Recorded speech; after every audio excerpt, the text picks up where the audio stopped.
গুলশানে একটি বাড়িতে সমন্বয়ক পরিচয়ে 1 কোটি টাকা চাঁদা দাবি করা হয় সেই বাড়িওয়ালার কাছে। তারপরে বিষয়টি জানাজানি হলে পুলিশ স্পটে গিয়ে 5 জনকে তারা আটক করেন। এই বিষয়টি আসলে এই মুহূর্তে একটি চাঞ্চল্যকর তথ্য, যদিও সমন্বয়ক পরিচয়ে গুলশানে একটি বাড়িতে তারা গিয়ে তাদেরকে অবরুদ্ধ করে 5 কোটি টাকা তাদের কাছে চাঁদা দাবি করা হয়। এবং যেভাবেই হোক আইনশৃঙ্খলা বাহিনীর কাছে যখনকার বিষয়টি জানাজানি হয়, তারপরে কিন্তু তারা সেখান থেকে 5 জন সেই ভুয়া সমন্বয়কদেরকে আটক করা হয়। আটক করে এই মুহূর্তে তাদেরকে থানায় নিয়ে আসা হয়েছে। যদিও এই মুহূর্তে ঢাকার বিভিন্ন জায়গায় বৃষ্টি চলছে, যে কারণে আসলে আমরা এই মুহূর্তে দেখাতে পারছি না যে আসলে আমরা বৃষ্টিতে একটি সেফ জোনে রয়েছি।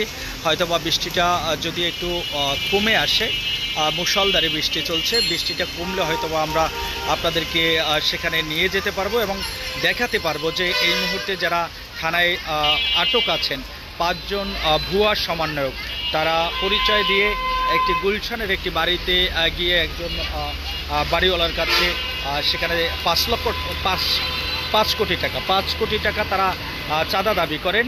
অতঃপর সেই ঘটনাটি জানাজানি হলে পুলিশ সেখানে গিয়ে তাদেরকে 5 জনকে গ্রেপ্তার করেন।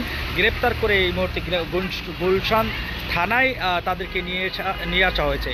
আমি আবারও জানিয়ে রাখতে চাই যে এই মুহূর্তে মুষলধারে বৃষ্টি হচ্ছে রাজধানীর বিভিন্ন জায়গায়, যে কারণে কিন্তু আমরা একটি জায়গায় সেফ জোনে রয়েছি, যে কারণে আমরা এই মুহূর্তে সরাসরি সেখানে যে আটক রয়েছে যারা, তাদেরকে এই মুহূর্তে দেখাতে পারছি না। হয়তোবা আমরা এই বৃষ্টিটা যখনকার আসলে কমে আসবে তখনকার হয়তোবা আমরা সেখানে গিয়ে আপনাদেরকে দেখাতে পারবো।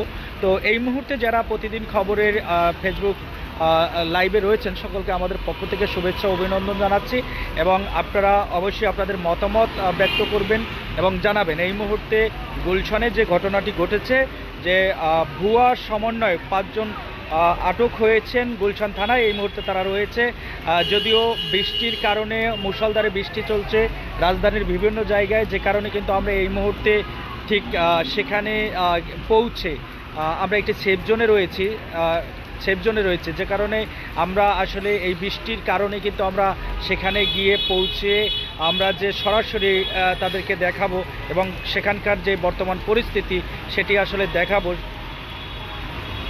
সেটি আসলে সম্ভব হচ্ছে না। অবশ্যই বৃষ্টিটা যখনকার কমে আসবে আমরা সেখানে যাব এবং অবশ্যই আপনাদেরকে দেখানোর